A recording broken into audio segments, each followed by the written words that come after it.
तर फ्रेंड्स, तुम्ही बघताय हा एक चॉकलेट केक आहे. तर यावरती मी एक फॅमिली ठेवलेली आहे. तर ही कोणाची फॅमिली आहे ते बघूया आपण. तर फ्रेंड्स, मी आहे मीना. मीना बेक या चॅनलवर तुमचं खूप खूप मनापासून स्वागत. तर आता इथे घेतलेलं आहे मी चॉकलेट स्पॉन्ज केक.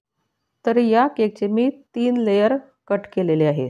तर आता इथे मी एक लेयर घेतलेली आहे आणि तिला आता आपल्याला शुगर सिरपने चांगलं सोक करून घ्यायचं आहे. काय असतं ना, चॉकलेट केकमध्ये कोको जास्त वापरलेलं असतं.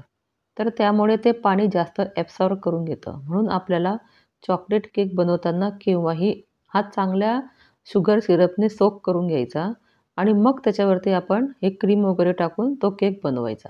त्याशिवाय बनवायचा नाही तो केक. तर बघा आता. तर या क्रीममध्ये मी 3 टेबलस्पून चॉकलेट गनाश टाकून घेतलेला आहे. तर बघा, तुम्हाला याचा कलर दिसतो आहे बदललेला. आपला व्हाईट कलरमध्ये मी चॉकलेट गनाश टाकलेला आहे आणि ते आता आपल्याला ह्या केकवरती अप्लाय करायचं आहे. तर फ्रेंड, चॉकलेट केक बनवताना केव्हाही त्यामध्ये चॉकलेट गनाश जर टाकलं आपण, तर त्या केकची टेस्ट अतिशय छान येते.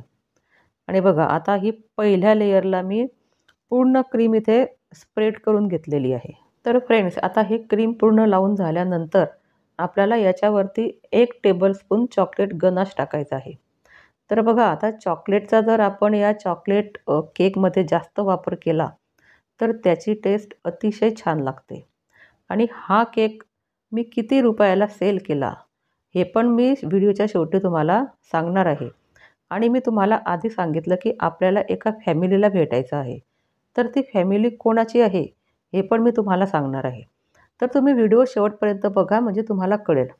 तर आता मी इथे घेतलेले आहे चोको चिप्स.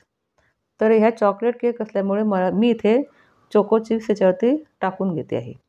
तर तुम्ही नाही टाकल्या तरी चालेल. तर बघा, आता आपल्याला याच्यावरती ही दुसरी लेयर ठेवायची आहे केकची आणि आपल्याला सेम प्रोसेस ही रिपीट करायची आहे. काही नवीन नाही याच्यामध्ये. बघा, आता हे मी चॉकलेट गनाश टाकलेलं आहे आणि याच्यावरती परत मी चोको चिप्स टाकून घेणार आहे. तर बघा फ्रेंड्स, आता हे चोको चिप्स टाकल्यानंतर आपल्याला चॉकलेटची तिसरी लेयर इथे वरती ठेवायची आहे. तर आता इथे मी याला पूर्ण क्रीमने कव्हर करून घेतलेलं आहे. तर तुम्हीसुद्धा जेव्हा चॉकलेट केक कराल, तर तेव्हा तुम्ही क्रीममध्ये चॉकलेट गनाश टाका आणि मग तो केक तयार करा. तर बघा, आता इथे माझ्याकडे हे स्क्रॅपर आहे. तर ह्या स्क्रॅपरने मी हे पूर्ण हा केकची जी बाजूची साईड आहे ती प्लेन करते आहे. तर बघा, आता इथे माझा थोडा हा क्रीम कमी लागलेला आहे, तर आपल्याला आतला केक याच्यामध्ये दिसतो आहे. तर आता मी हे नंतर क्रीम लावला आणि पुन्हा हे स्क्रॅपर इथे फिरवते. तर बघा, आता किती प्लेन आपला हा केक होतो आहे. तर फ्रेंड्स, तुम्ही असा आपला जो स्पॅच्युला असतो, त्या स्पॅच्युलाने पण तुम्ही असं हे प्लेन करू शकतात. असं काही नाही की तुमच्याकडे पण स्क्रॅपर पाहिजे. स्पॅच्युलाने सुद्धा हा केक असा प्लेन होऊ शकतो. तर बघा, आता हे खालची साईड प्लेन झाल्यानंतर आपल्याला वरची जी साईड आहे आपली, ती आपल्याला अशी प्लेन करायची आहे आपल्या स्पॅच्युलाने. तर बघा, आता मी ह्या स्पॅच्युलाने हे आपली वरचा जो क्रीम आलेला आहे तो क्रीम काढून घेते आहे. तर बघा फ्रेंड्स, आता हा केक माझा पूर्ण क्रीमने कव्हर झालेला आहे. तर तो आता मी 10 मिनिटासाठी फ्रीजमध्ये ठेवणार आहे. त्याने काय होतं, आपला केक हा सेट होतो आणि जी क्रीम असते आपली, ती व्यवस्थित त्या केकला लागलेली असते. त्यामुळे हे कमीत कमी 10 मिनिटासाठी केक हा फ्रीजमध्ये ठेवलाच पाहिजे. तर बघा, आता हा केक फ्रीजमध्ये मी ठेवलेला आहे आणि बघू आता पुढे आपण केकला काय डेकोरेशन करायचं ते. बघा, आता मी हे जे चॉकलेट गनाश आहे माझ्याकडे, तर हे चॉकलेट गनाश मी याच्यावरती आता टाकून घेणार आहे. तर फ्रेंड्स, हा केक एका कस्टमरचा होता. तर हा कस्टमाइज केक आहे. त्यांनी मला फोटो पाठवलेला होता आणि त्यांना अशा प्रकारचा केक त्यांच्या मुलाच्या वाढदिवसासाठी हवा होता. तर मी तो हा कस्टमाइज केक आज तुमच्यासाठी ही व्हिडिओ घेऊन आलेली आहे, की चला आता आपल्यामुळे अजून कोणाला जर फायदा झाला या माझ्या व्हिडिओचा, तर तो व्हिडिओ बघून बघून हा केक बनवू शकतो आणि ती ऑर्डर त्याची पूर्ण करू शकतो. तर बघा, आता हळूहळू आपल्याला स्पॅच्युलाने हे जे चॉकलेट गनाश आहे ते पूर्ण केकवर असं पसरवायचं आहे आणि हे जे खाली पडलेलं गनाश आहे ते आपण नंतर साफ करून घ्यायचं आहे. तर मी इथे थोडं गनाश हे आपल्या फ्रीजरमध्ये ठेवलेलं होतं आणि ते आता खूप चांगल्या प्रकारे थिक झालेलं आहे. तर आपल्याला साईडने आता याची बॉर्डर हे चॉकलेट गनाशने कव्हर करायची आहे. तर मी यातलं R1 नंबरचं स्मॉल नोझल इथे यूज करते आहे. तर बघा साईडनं आपल्याला हे असं नोझलने पूर्ण त्याची साईड आपल्याला कव्हर करायची आहे. तर त्यांना इथे क्रीम नको होता, त्यांना ते चॉकलेट गनाशनेच त्यांना ती साईड कव्हर करायची होती. तर बघा आता मी इथे तुम्हाला जो फोटो दाखवला आहे, तर तो फोटो आहे डोरेमॉनचा. तर आपल्याला भेटायला जायचं होतं डोरेमॉन फॅमिलीला. तर बघा आता हे पूर्ण जे पॅकेट आहे, तर हे पॅकेट मिळालं आहे मला ₹50 ला.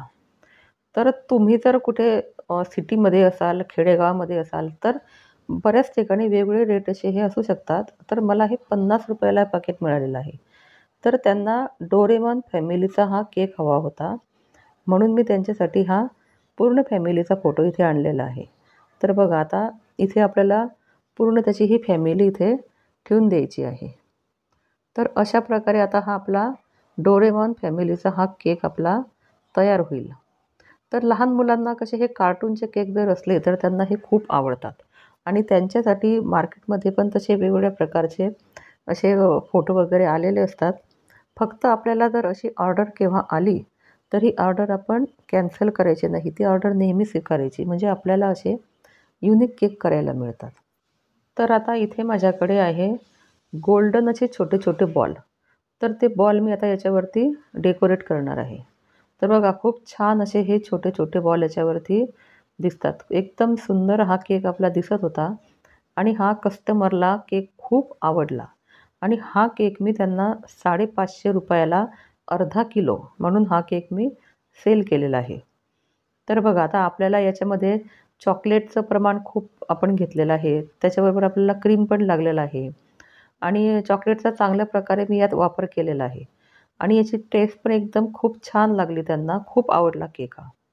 तर बघा आता हा असा आपला हा युनिक केक वाढदिवसासाठी अतिशय सुंदर तयार झालेला आहे. तर तुम्हाला हा केक कसा वाटला मला कॉमेंट्स बॉक्समध्ये नक्की सांगा आणि चॅनलवर नवीन असाल तर माझ्या चॅनलला सबस्क्राईब करायला विसरू नका आणि जास्तीत जास्त तुमच्या मित्रमैत्रिणीमध्ये ही व्हिडिओ शेअर करा.